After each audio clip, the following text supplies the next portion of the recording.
Asterisk Cyberabad crime DCP L C Nayak. Asterisk Cyberabad police commissionerate పరిధిలో నెల రోజుల్లో 95 లక్షలు ఖరీదు చేసే 310 మొబైల్ ఫోన్స్ రికవరీ చేశాం. ప్రతిసారి 1000 మొబైల్ ఫోన్స్ రికవరీ చేశాక బాధితులకు అందజేసేవాళ్లం. దేశంలో మొబైల్ ఫోన్స్ రికవరీలో తెలంగాణ రాష్ట్రం 2వ స్థానంలో ఉంది. నేడు 300 మొబైల్ ఫోన్స్ బాధితులకు ఇవ్వడంతో తెలంగాణ రాష్ట్రం మొదటి స్థానంలో నిలిచింది. యాస్టరిస్క్ మొబైల్ ఫోన్స్ రికవరీలో తెలంగాణ రాష్ట్రం మొదటి స్థానంలో నిలవడం సంతోషంగా ఉంది. మొబైల్స్ను రికవరీ చేయడం ఇది 7వ. మొబైల్ ఫోన్ పోతే దగ్గరలో ఉన్న పోలీస్ స్టేషన్కి వెళ్లి ఫిర్యాదు చేయాలి, లేదంటే సిఐఆర్ వెబ్సైట్లో ఫిర్యాదు చేసుకున్నాం. అలా మీకు ఇబ్బంది కలగకూడదని ఈసారి తొందరగానే మీకు ఈ ప్రెస్ మీట్ పెట్టేసి మీకు హ్యాండ్ ఓవర్ చేయడం జరుగుతుంది. ఇంకా ఇప్పటి వరకు అంటే దాదాపు ఒక 10 మంది ఫోన్స్ తీసుకునేటప్పుడు వాళ్ళ కళ్ళలో ఆనందం చూసి ఉండాలి మీరు. అంటే పోయిన ఫోన్ దొరుకుతుంది అని వాళ్ళకైతే నమ్మలేకపోతున్నారు. ఇందాక నేను వచ్చేటప్పుడు ఒక ఆమె చాలా సంతోషంగా ఇన్ని ఫోన్స్ చూసేసి నా ఫోన్ ఇందులో ఉందని చెప్పి చాలా సంతోషంగా అలా హస్బెండ్తో మాట్లాడుతూ నేను చూశాను. చాలా ఆనందం అనిపించింది. మన వస్తువు పోయి తర్వాత దొరికితే అంటే యాజ్ ఇట్ ఈస్గా మనకు దొరికితే చాలా సంతోషంగా ఉంటుంది. ఒకవేళ మన ఫోను ప్రతిరోజు ఉదయం లేచి దేవుడికి దండం పెడతామో పెట్టామో కానీ ఫోన్ అయితే ఓపెన్ చేసి అయితే చూస్తాము.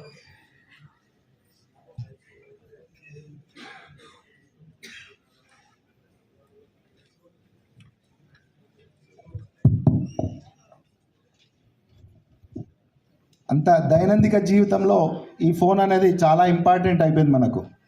అందుకొరకే మీరు దీన్ని చాలా జాగ్రత్తగా పెట్టుకోవాలి. మనకు దీనికి సంబంధించినటువంటి అకౌంట్ నెంబర్లు దాంట్లో ఉంటాయి, దానికి సంబంధించిన ఆఫీస్కి సంబంధించిన డేటా దాంట్లోనే ఉంటుంది, మన పిల్లల ఫోటోలు దాంట్లోనే ఉంటుంది, మన మెమొరీస్ అన్నీ దాంట్లో ఉంటాయి. కాబట్టి చాలా జాగ్రత్తగా పెట్టుకోవాలి. ఈ కార్యక్రమానికి మీకందరికీ మీ సంతోషాన్ని చూడడానికి మేమందరం ఇక్కడే ఉన్నాం. పోలీస్ డిపార్ట్మెంట్, తెలంగాణ పోలీస్ మీకు ఇంకోసారిగా పోగొట్టుకోకుండా చాలా జాగ్రత్తగా ఉండాలని కోరుకుంటున్నాము. ఈ కార్యక్రమం ఇక్కడ మా సిబ్బంది మీకు పిలుస్తారండి. జోన్ వైజ్ అంటే ఎక్కడెక్కడ ఏ పోలీస్ స్టేషన్ నుండి ఎక్కడెక్కడ ఉన్నారో క్లియర్గా కూర్చుండబెట్టారు. మీరు తొందరపడకుండా ఒక్కొక్కరు వచ్చి తీసుకోండి. ఎందుకంటే ఈసారి తక్కువ ఉన్నారు కాబట్టి 5-10 నిమిషాల్లో ఇచ్చేయడం జరుగుతుంది. మీరు ఈరోజు తీసుకోకుండా మీ ఫోన్ని 100% మేము మీకు అందజేస్తాము. మళ్ళీ ఇంకోటి ఏంటంటే ఈ ఫోన్ని అన్బ్లాక్ చేయగలుగుతాం మేమే. కాబట్టి అన్బ్లాక్ కూడా మేము చేసేంత వరకు అది ఫోన్ ఆన్ కాదు, ఆ ఫోన్ పనిచేస్తుంది, మేమే చేస్తాము. మీకు ఎవరికి ఫోన్ చేశారో వాళ్ళకి మళ్ళీ ఫోన్ చేసి అన్బ్లాక్ చేయించుకోండి.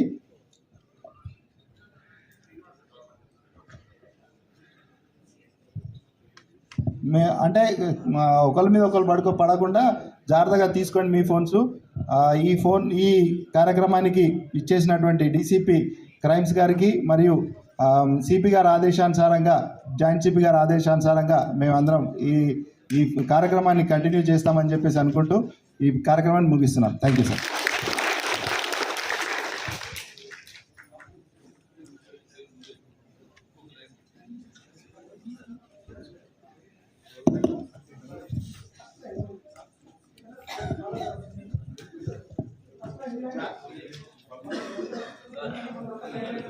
జాగ్రత్తగా ఇవ్వండి. పోయినసారి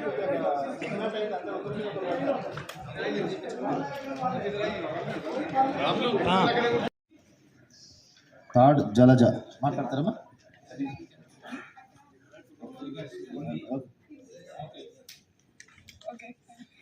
Good morning everyone. मेरा नाम रंभा है.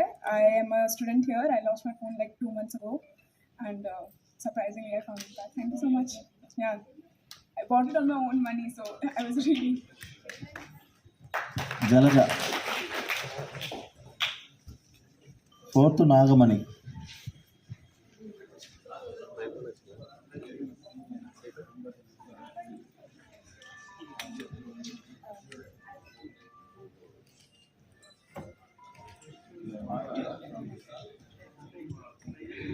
చాలా హ్యాపీగా ఫీల్ అవుతున్నానండి.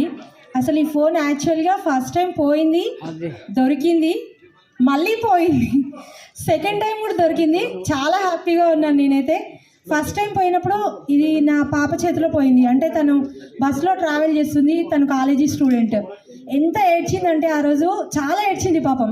తను ఫస్ట్ టైం ఈ ఫోన్ తీసుకుంది. వాళ్ళు కాలేజీలో పీడిఎఫ్లు అవన్నీ చాలా ఉంటాయి కదా, చాలా కష్టపడి తీసుకున్నాం ఈ ఫోను. డాడీ కొనిచ్చిండు, 1 monthలోనే ఫోన్ పోయింది. చాలా ఏడ్చింది. పోలీస్ వాళ్ళందరూ అన్నారంట, అమ్మ ఏడవకురా, నీకెందుకు 10 daysలో మేము ట్రాక్ చేసి నీ ఫోన్ నీకు ఇస్తాము, ఏడవద్దని చాలా సపోర్ట్ చేశారంట. నిజంగానే 10 daysలో ఇచ్చారు. తను ఎంత హ్యాపీగా ఫీల్ అయిందంటే ఆ రోజు అసలు మాటల్లో చెప్పలేను నేను. అండ్ సెకండ్ టైం మా హస్బెండ్ ఫోన్ పోయింది. తను రిక్వెస్ట్ చేశారు కూతుర్ని, అమ్మ నేను తీసుకెళ్తాను రా, నా ఫోన్ పోయింది, కావాలి నాకు అర్జెంట్ అని చెప్పి తీసుకున్నారు. 1/2 hourలో వెజిటేబుల్ మార్కెట్కి వెళ్ళారు, 1/2 hourలో ఫోన్ పోగొట్టుకున్నారు. ఆ రోజు చాలా ఏడ్చింది, డాడీ ఇది పోయిన ఫోను లక్కీగా దొరికింది, నా లక్కీ ఫోన్ని పోగొట్టావు నువ్వు, నేను లక్కీగా ఫీల్ అవుతున్నాను. దాని మీద ఒక చిన్న స్క్రాచ్ పడినా తను ఎంత ఫీల్ అయ్యేదంటే, డాడీ ఏంటి డాడీ ఇలా స్క్రాచ్ చేసావు, ఇది నా లక్కీ ఫోన్ కదా, ఎందుకు తీస్తావు, ఎందుకు యూజ్ చేస్తావు అంటుండే. అంత హ్యాపీగా ఫీల్ అయిపోయి మళ్ళీ ఫోన్ పోయేసరికి ఇంకా చాలా ఫీల్ అయిపోయింది. ఈసారి దొరుకుతుందో లేదో మమ్మీ, ఫస్ట్ టైం అయితే లక్కీగా దొరికింది, ఈసారి దొరుకుతుందో లేదో అని అన్నారు. లక్కీ కాదండి, ఇక్కడ మన పోలీస్ వాళ్ళ కష్టం ఇది. నేనైతే అలానే చెప్తాను, లక్కీ కాదు. వాళ్ళు ఎంతో కష్టపడితే కానీ ఈ ఫోన్ మళ్ళీ నా చేతికి రాలేదు.